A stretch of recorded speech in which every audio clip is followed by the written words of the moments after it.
حضرت امیر المؤمنین ایدہ اللہ تعالی فرماتے ہیں، حضرت عثمان رضی اللہ تعالی عنہ کے غزوہ بدر سے پیچھے رہنے، احد میں فرار اور بیعت رضوان میں شامل نہ ہونے کی بابت اعتراض کیا جاتا ہے۔ یہ منافقین نے بھی آپ رضی اللہ تعالی عنہ پہ اعتراض کیے تھے۔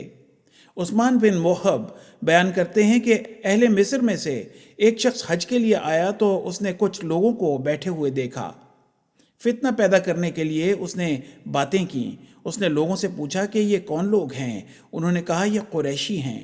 اس نے پوچھا ان میں یہ بوڑھا شخص کون ہے؟ لوگوں نے کہا حضرت عبداللہ بن عمر رضی اللہ تعالی عنہ ہیں۔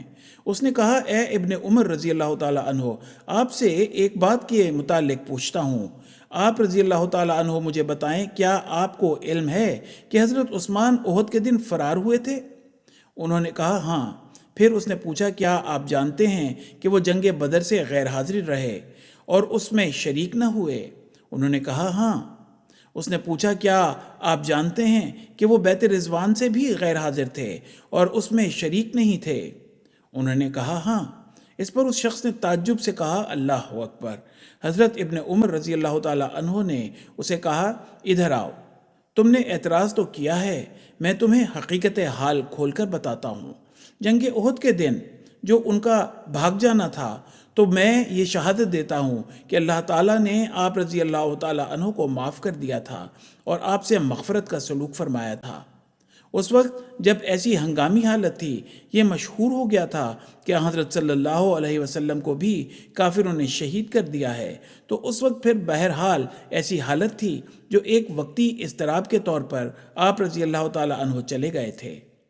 کہتے ہیں جہاں تک بدر سے حضرت عثمان رضی اللہ تعالیٰ عنہ کا غائب رہنا ہے، تو اس کی وجہ یہ تھی کہ حضور رسول کریم صلی اللہ علیہ وسلم کی بیٹی جو آپ رضی اللہ تعالیٰ عنہ کی بیوی تھیں، وہ بیمار تھیں، اور رسول اللہ صلی اللہ علیہ وسلم نے آپ سے فرمایا تھا کہ تم اپنی بیوی کے پاس ہی رہو، تمہارے لیے بدر میں شامل ہونے والوں کی مانند اجر اور مال غنیمت میں سے حصہ ہوگا۔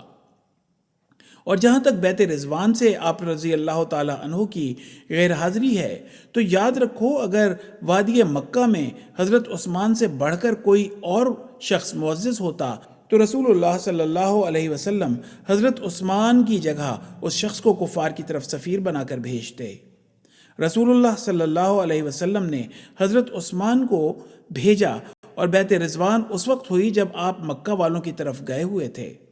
بیعت رضوان کے وقت رسول اللہ صلی اللہ علیہ وسلم نے اپنے دائیں ہاتھ سے اپنے بائیں ہاتھ کی طرف اشارہ کر کے فرمایا یہ عثمان کا ہاتھ ہے، اور آپ صلی اللہ علیہ وسلم نے اپنے بائیں ہاتھ کو اپنے دوسرے ہاتھ پر زور سے رکھتے ہوئے فرمایا یہ عثمان کے لیے ہے۔ حضرت ابن عمر رضی اللہ تعالی عنہ نے یہ بیان فرمانے کے بعد اس شخص سے کہا اب یہ باتیں اپنے ساتھ لے جاؤ اور یاد رکھنا یہ کوئی اعتراض کی بات نہیں ہے، جاؤ۔ حوالہ ماخوذ از صحیح بخاری، حوالہ خطبہ جمعہ 19 مارچ 2021۔